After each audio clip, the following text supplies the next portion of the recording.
नमस्कार, मैं हूँ सुनीता कट्टी। हमारे अथकथा चैनल में आप सबका स्वागत है। हमारे इस चैनल में सुनिए देश विदेश की तरह तरह की, कुछ मेरी, कुछ औरों की और कुछ अनूदित कहानियाँ। मैं लगभग 45 सालों से हिंदी और मराठी में बच्चों के लिए कहानियाँ लिखती रही हूँ। मेरी हिंदी कहानियाँ चंपक, नंदन, पराग, बाल भारती, बालहंस, बालमन, मेला, सुमन सौरभ आदि पत्रिकाओं में प्रकाशित हुई है। मैंने कुछ कहानियाँ ऑल इंडिया रेडियो में भी प्रस्तुत की है।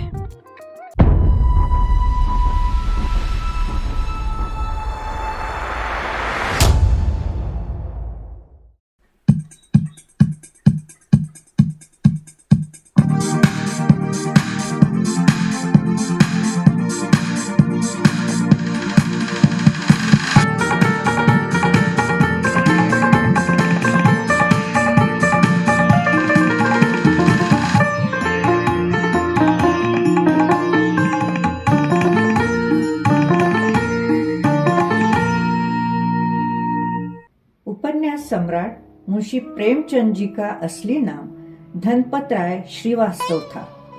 वे हिंदी और उर्दू के सबसे अधिक लोकप्रिय उपन्यासकार, कहानीकार एवं विचारक थे। हिंदी में वे मुंशी प्रेमचंद नाम से तथा उर्दू में नवाब राय नाम से लेखन करते थे। प्रेमचंद जी ने गोदान, गबन, सेवा सदन, निर्मला आदि 1.5 दर्जन उपन्यास एवं पंच परमेश्वर, बड़े घर की बेटी, नमक का दरोगा, 2 बैलों की कहानी आदि 300 कहानियां लिखी। मुंशी प्रेमचंद जी का जन्म 31 जुलाई 1880 में तथा मृत्यु 8 अक्टूबर 1936 में हुई।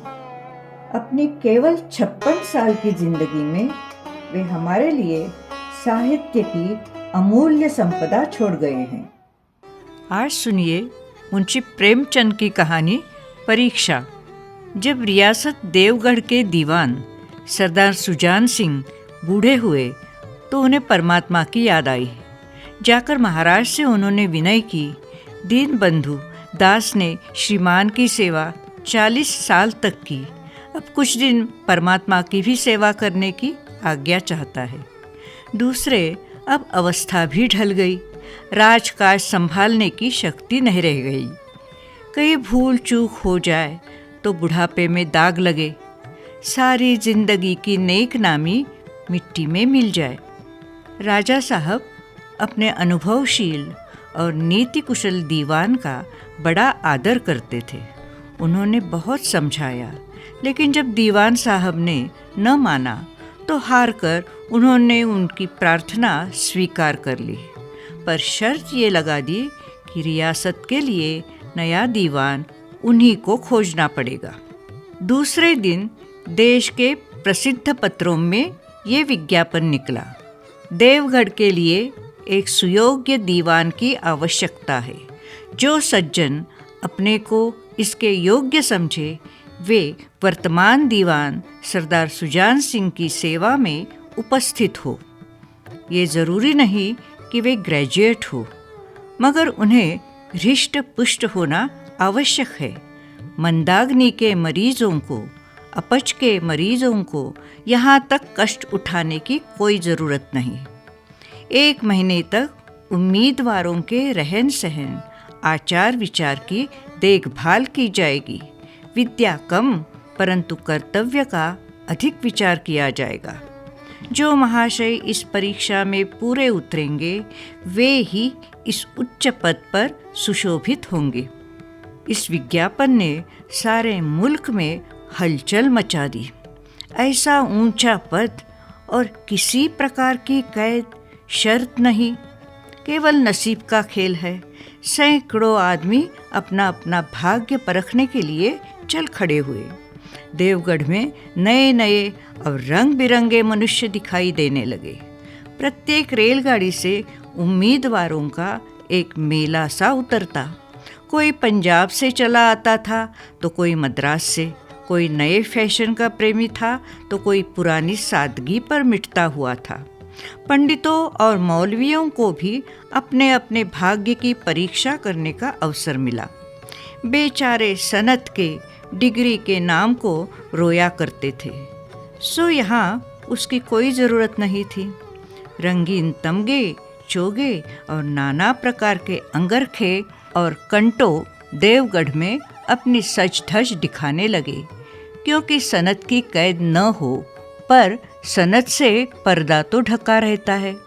सरदार सुजान सिंह ने इन महानुभावों के आदर सत्कार का बड़ा अच्छा प्रबंध कर दिया था। लोग अपने अपने कमरों में बैठे हुए रोज़ेदार मुसलमानों की तरह महीने के दिन गिना करते थे। हर एक मनुष्य अपने जीवन को अपनी बुद्धि के अनुसार अच्छे रूप में दिखाने की कोशिश करता था। मिस्टर 9 बजे दिन तक सोया करते थे। आजकल वे बगीचे में टहलते उषा का दर्शन करते थे। मिस्टर ब को हुक्का पीने की लत थी, पर आजकल बहुत रात गए किवाड़ बंद करके अंधेरे में सिगरेट पीते थे। मिस्टर स, द और ज से उनके घरों पर नौकरों की नाक में दम था, लेकिन ये सज्जन आजकल आप और जनाब के बगैर नौकर से बातचीत नहीं करते थे। महाशय क नास्तिक थे, हक्सले के उपासक, मगर आजकल उनकी धर्मनिष्ठा देखकर मंदिर के पुजारी को पदच्युत हो जाने की शंका लगी रहती। मिस्टर ल को किताबों से घृणा थी, परंतु आजकल वे बड़े बड़े धर्म ग्रंथ खोले पढ़ने में डूबे रहते थे। जिससे बातचीत कीजिए वो नम्रता और सदाचार का देवता ही मालूम होता था। शर्मा जी बड़ी रात से ही वेद मंत्र पढ़ने लगते थे और मौलवियों को नमाज तलावत के सिवा, नमाज के बाद की दुआ के सिवा और कोई काम ही न था। लोग समझते थे कि 1 महीने का झंझट है, किसी तरह काट ले, कहीं कार्य सिद्ध हो गया तो कौन पूछता है। लेकिन मनुष्यों का वो बूढ़ा जौहरी पारखी आड़ में बैठा देख रहा था कि इन बगुलों में हंस कहाँ छिपा है।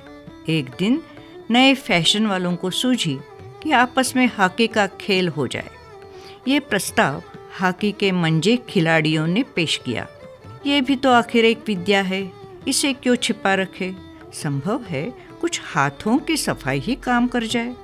चलिए, तय हो गया, कोर्ट बन गए, खेल शुरू हो गया और गेंद किसी दफ्तर के अप्रेंटिस की तरह ठोकरे खाने लगी। रियासत देवगढ़ में ये खेल बिल्कुल निराला था। पढ़े लिखे भले मानुस शतरंज और ताश जैसे गंभीर खेल खेलते थे। दौड़ कूद के खेल बच्चों के खेल समझे जाते थे। खेल बड़े उत्साह से जारी था। धावे के लोग जब गेंद लेकर तेजी से उठते तो ऐसा जान पड़ता था कि कोई लहर बढ़ती चली आती है। लेकिन दूसरी ओर के खिलाड़ी इस बढ़ती हुई लहर को इस तरह रोक लेते थे मानो लोहे की दीवार है। संध्या तक ये धूमधाम रही। लोग पसीने में तर हो गए। खून की गर्मी आँख और चेहरे से झलक रही थी। हांफते हांफते बेदम हो गए, लेकिन हार जीत का निर्णय न हो सका। अंधेरा हो गया था। इस मैदान से जरा दूर हटकर एक नाला था। उस पर कोई पुल न था। पथिकों को नाले में घुसकर आना पड़ता था। खेल अभी बंद हुआ था और खिलाड़ी लोग बैठे दम ले रहे थे कि एक किसान अनाज से भरी हुई गाड़ी लिए उस नाले में आया। लेकिन कुछ तो नाले में कीचड़ था और कुछ उसकी चढ़ाई उतनी ऊंची थी कि गाड़ी ऊपर न चढ़ सकती थी। वो कभी बैलों को ललकारता, कभी पहिए को हाथों से ढकेलता, लेकिन बोझ अधिक था और बैल कमज़ोर। गाड़ी ऊपर को न चढ़ती थी और चढ़ती भी तो कुछ दूर चढ़कर फिर खिसक कर नीचे पहुंच जाती। किसान बार बार जोर लगाता, बार बार झुंझलाकर बैलों को मारता, लेकिन गाड़ी उभरने का नाम न लेती। बेचारा इधर उधर निराश होकर ताकता, मगर वहाँ कोई सहायक नजर न आता था। गाड़ी को अकेले छोड़कर वो कहीं जा भी न सकता था, बड़ी विपत्ति में फंसा हुआ था। इसी बीच खिलाड़ी हाथों में डंडे लिए झूमते झामते उधर से निकले। किसान ने उनकी तरफ सहमी हुई आंखों से देखा, परंतु किसी से मदद मांगने का साहस न हुआ। खिलाड़ियों ने भी उसको देखा, मगर बंद आंखों से। उनमें सहानुभूति का नाम न था, उनमें स्वार्थ था, मद था, मत्सर था, उदासीनता थी, वात्सल्य का नाम भी न था। लेकिन उसी समूह में ऐसा मनुष्य भी था जिसके हृदय में दया थी और साहस था। आज हॉकी खेलते हुए उसके पैरों में चोट लग गई थी। लंगड़ाता हुआ वो धीरे धीरे चला आता था। अकस्मात उसकी निगाह गाड़ी पर पड़ी। वो ठिठक गया। उसे किसान को देखते ही सब बात ज्ञात हो गई।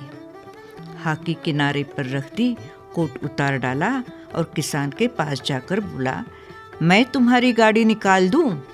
किसान ने देखा कि गठे हुए बदन का एक लंबा आदमी सामने खड़ा है। डर कर बोला, हुजूर, आपसे कैसे कहूँ? युवक ने कहा, मालूम होता है तुम यहाँ बड़ी देर से फंसे हुए हो।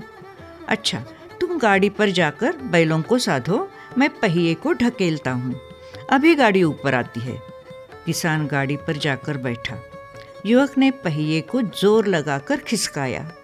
कीचड़ बहुत ज़्यादा था। वो घुटने तक जमीन में गड़ गया, लेकिन उसने हिम्मत न हारी। उसने फिर जोर लगाया। उधर किसान ने बैलों को ललकारा। बैलों को सहारा मिला, उनकी भी हिम्मत बंध गई। उन्होंने कंधे झुकाकर एक बार जोर लगाया। बस गाड़ी नाले के ऊपर थी। किसान युवक के सामने हाथ जोड़कर खड़ा हो गया और बोला, महाराज, आपने आज मुझे उबार लिया, नहीं तो सारी रात यहीं बैठना पड़ता। युवक ने हंसकर कहा, अब मुझे कुछ इनाम देते हो? किसान ने गंभीर भाव से कहा, नारायण चाहेंगे तो दीवानी आपको ही मिलेगी। युवक ने किसान की तरफ गौर से देखा। उसके मन में एक संदेह हुआ, कहीं ये सुजान सिंह तो नहीं? आवाज मिलती है, चेहरा मोहरा भी वही है। किसान ने भी उसकी ओर तीव्र दृष्टि से देखा। शायद वो उसके दिल के संदेह को भांप गया। मुस्कुराकर बोला, गहरे पानी में बैठने से ही मोती मिलता है। निदान महीना पूरा हुआ। चुनाव का दिन आ पहुंचा। उम्मीदवार लोग प्रातःकाल से ही अपनी किस्मत का फैसला सुनने के लिए उत्सुक थे। दिन काटना पहाड़ हो गया। प्रत्येक के चेहरे पर आशा और निराशा के रंग आते थे। नहीं मालूम आज किसके नसीब जागेंगे, न जाने किस पर लक्ष्मी की कृपा दृष्टि होगी। संध्या समय राजा साहब का दरबार सजाया गया। शहर के रईस और धनाढ्य लोग, राजा के कर्मचारी और दरबारी तथा दीवानी के उम्मीदवार सब रंग बिरंगी सज धज बनाए दरबार में आ विराजे। उम्मीदवारों के कलेजे धड़क रहे थे। तब सरदार सुजान सिंह ने खड़े होकर कहा, मेरे दीवानी के उम्मीदवार महाशयों, मैंने आप लोगों को जो कुछ कष्ट दिया हो उसके लिए क्षमा कीजिए। मुझे इस पद के लिए ऐसे पुरुष की आवश्यकता थी जिसके हृदय में दया हो और साथ ही साथ आत्मबल भी। हृदय वही है जो उदार हो, आत्मबल वही है जो आपत्ति का वीरता के साथ सामना करे। और इस रियासत के सौभाग्य से हमको ऐसा पुरुष मिल गया। ऐसे गुण वाले संसार में कम है, और जो है वे कीर्ति और मान के शिखर पर बैठे हुए हैं। उन तक हमारी पहुंच ही नहीं। मैं रियासत को पंडित जानकी नाथ सा दीवान पाने पर बधाई देता हूँ। रियासत के कर्मचारियों और रईसों ने पंडित जानकी नाथ की तरफ देखा और उम्मीदवारों के दल की आंखें उधर उठी, मगर उन आंखों में सत्कार था और इन आंखों में ईर्ष्या। सरदार साहब ने फिर फरमाया, आप लोगों को ये स्वीकार करने में कोई आपत्ति न होगी कि जो पुरुष स्वयं जख्मी होने पर भी एक गरीब किसान की भरी हुई गाड़ी को दलदल से निकालकर नाले के ऊपर चढ़ाए, उसके हृदय में साहस, आत्मबल और उदारता का निवास है। ऐसा आदमी गरीबों को कभी न सताएगा। उसका संकल्प दृढ़ है जो उसके चित्त को स्थिर रखेगा। वो चाहे धोखा खाए परंतु दया और धर्म के मार्ग से कभी न हटेगा।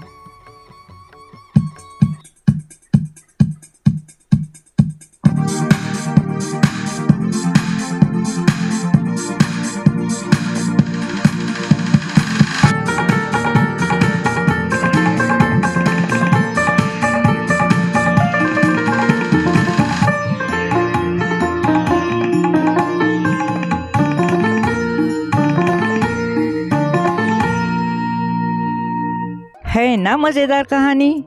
आपको कहानी पसंद आई हो तो कहानी को लाइक कीजिए, कमेंट कीजिए और शेयर कीजिए। और हाँ, हमारे अथकथा चैनल को ज़रूर सब्सक्राइब कीजिए। तो जल्द ही मिलेंगे एक और नई कहानी के साथ। नमस्कार।